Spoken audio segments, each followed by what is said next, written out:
The Last Airbender is a movie based on a beloved cartoon that completely butchers the original series. I don't know what M. Night Shyamalan was thinking when he made it, but I'm gonna show you what makes it so horrible. Right away, the intro is already super cringe. The movements they do are way over the top and aren't fluid at all. The Avatar was the only person. The what? The Avatar?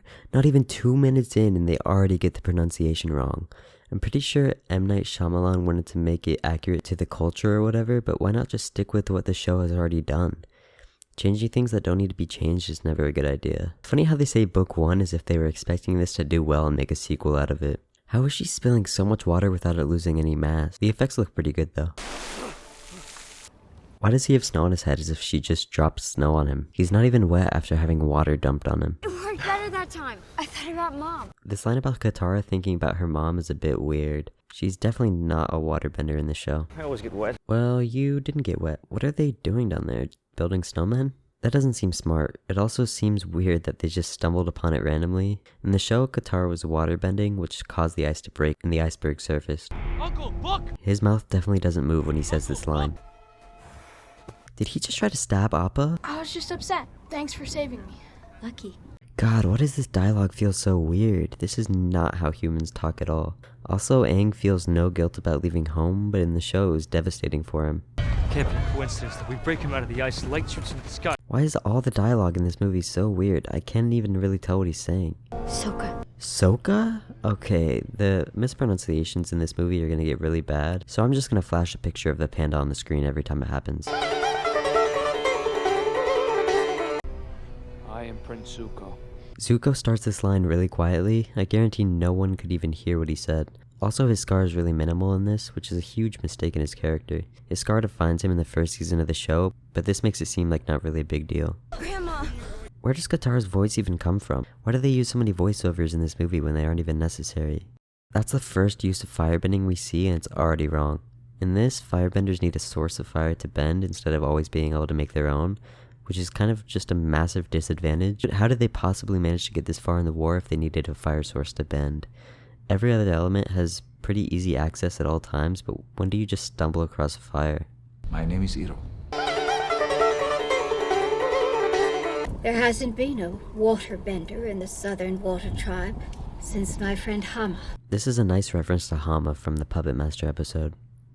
That little boy might be the Avatar. Katara and Sokka's grandma wasn't the one who told them Aang was the Avatar. They find out when Zuko confronts Aang and reveals his identity. They don't just figure it out on their own.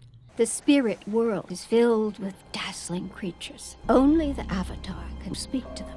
That's not true. Other people besides the Avatar can go into the spirit world. Also, I don't see why they're explaining the spirit world in the scene, when they could have just included the first time Aang actually goes to the spirit world and show the viewer by watching instead of telling them. Bro, what the hell is this? This is actually the most stupid thing I've ever seen. This is so terrible. I like Iroh's tone and acting because it's pretty accurate to the show, but the role he plays in this scene is still really weird. The landscape of the Southern Water Tribe is actually really good. This place looks very similar to the place this happened in the show. Aang does not need this long of a run to get going. This was the first time Aang was shown going into the Avatar state in the show. This whole scene is just so underwhelming in comparison. Nothing really happens and Zuko just kind of gives up trying to get him. Aang flew us to his home. He told us how he left there in a storm on Appa and got forced into the ocean where they almost drowned. Aang airbended a sphere around them and ice formed and he couldn't remember anything after that. Another weird voiceover they didn't have to do. This is what happens when you try to cram about 7 hours of content into just an hour and a half. They could have done so many things by showing the viewer, but instead they try to explain it all with dialogue which is horribly written. The monks named me Aang. Spider Rat, the poisonous. Get behind me. Why can I never tell what Sokka is saying? And why did they do Momo so dirty? Your friends were monks? Did she really just come to the realization that he's an airbender after seeing him airbend, gone to the air temple, rode a flying bison, seen his tattoos, seen a flying lemur, and talked to his grandma about how he's the Avatar? Wow, alright. Firebender started a war. I left a few days ago. How is he just now realizing all of this after the Firebenders just raided the Water Tribe only a few minutes ago? This movie is so oblivious. This is Monkey Hatsos. I made it for him. No, you did not make that for him. What are you talking about? Avatar Yang Chen is seen wearing the exact same thing years before Gyatso even existed. This is the second time Aang went into the Avatar state, so I'm glad they at least kept this in. Although I have no idea why he has this weird spirit world vision here. Remind Prince Zuko, he is an enemy of the Fire Nation. What is this weird ass speech? God, everything about this is so cringe. And that was the most obvious firebending I've ever seen. Was Iroh the only one who would see it? What the hell is this weird ass painting? Firebending just looks so clunky since they have to use the source now. It's so unsatisfying to watch. What was that Appa scream? Are you the Avatar, Ong? He can bend Earth? Why did she say that like she's never heard of earthbenders before? Fire Nation sent soldiers, then they sent their machines. They've made references to these machines twice now, and I still don't really know what they're talking about. This does make sense because the Fire Nation was way more advanced technologically than the other nations, but it's still weird that they don't say what machines they're referring to. In the show, Katara is the one who gives the speech in the imprisoned episode, but in this it's Aang. Leave him alone! Damn, Katara, what was that for? Aang isn't even doing anything with his bending, he's kinda just moving the air around. The rock hitting the back of his head is a nice reference to when Haru does it to the Warden. Wow, that bending is disgusting. What are all these movements for, and why is this kid just standing there as it travels at him at 2 miles an hour? This has to be a joke. All that for that. Aang's airbending is so weird. He blows them back a few feet and all of a sudden they're unconscious on the floor. Damn, Aang, why are you so close to the screen? I don't know how to bend the other elements. Seems like you knew how earlier. Isn't it so relatable when you do a good deed to a group and they begin praising you by throwing flowers at you? I love when that happens. He was having trouble with waterbending. He was having trouble with waterbending? I think you're the one having trouble, Katara. You didn't bend shit. Also, Aang in the show gets waterbending really easily and is natural at it. No need to hide that scar, Zuko. It hardly exists. Prince Zuko was sentenced to an Agni Ki duel. Ah, yes. Just watch him and let him leave. God, this is all so messed up. The statue room was in the first air temple they went to, not the northern one. And who's this random ass guy dressed in airbender clothes? What the hell? What is happening? This is all so backwards. Oh my god, it's the Fire Nation machines. Oh god, what the fuck is that? The whole blue spirit scene wasn't that bad. It stayed fairly accurate to the show and was kind of fun to watch. That was also pretty good. This past 10 minutes or so has been pretty decent. Halfway into the movie and we're already up to the last 2 episodes of season 1. They really could have taken more time to develop the other 18 episodes. The movie's only like an hour and a half too. They could have made it a lot longer and this movie could have actually been decent. It's weird that they need a dozen benders to do the smallest things. Like, what are these people even doing? Oh my god, what the fuck is he doing? Eliminate the spirits. Zhao was the one who wanted to kill the moon spirit, not Ozai. Zhao wanted all the glory for being the moon slayer and conquering the northern water tribe. I guess this guy's supposed to be Paku, but there's nothing about women not being allowed to bend in the northern tribe, so I guess they just threw that part out. I've loved spending these weeks with you, Sokka. There's nothing about Princess Yue being engaged in this, but I don't know if that's necessarily a bad thing to cut out. There's so many scenes of them just moving around not bending anything. This never really happens in the show.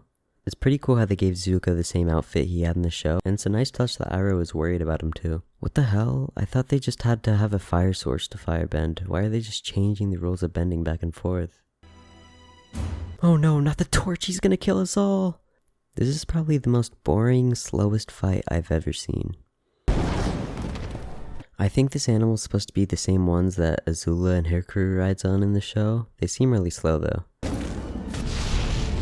Now that was some decent firebending. It actually had some speed. I'm not sure what this dragon is. Maybe it's supposed to be Roku's, but I don't know why they didn't just actually use Roku. Oh god, I can't believe this is actually in the movie. This is so cringe. If waterbenders can really just freeze any opponent instantly, why didn't they do that earlier? Zuko basically just stood there and let it happen. What? How did he only airbend the firebenders away? This is a nice little scene. It's almost exactly like the one in the show. He's making fire out of nothing. Oh my god, he didn't even do a single thing. He's making fire out of nothing? Maybe that'd be scary if he actually did something with it. Why is the fire just sitting on top of his hand? Firebender's gonna get burned too.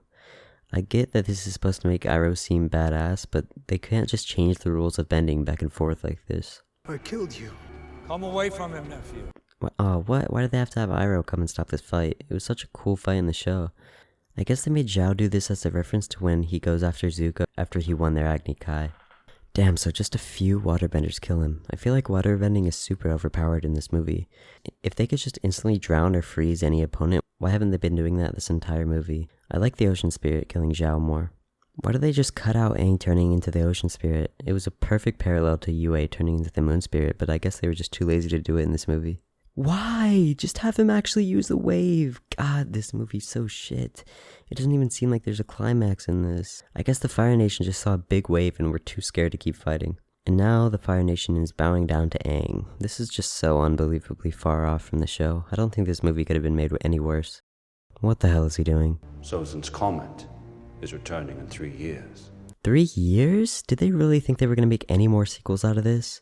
No way they could have filmed this and thought it was even remotely good. Okay, I think that was quite literally the worst movie I've ever seen. I counted maybe one joke in the entire movie. The show was so fun and filled with energy, along with a mix of awesome action and a compelling story. This movie just strips all the fun out of it and makes it a boring, horribly written disaster. I don't think this could be possibly made any worse. The only somewhat decent aspect of it was the way the water tribes look with the accurate landscapes. This is definitely a 0 out of 10.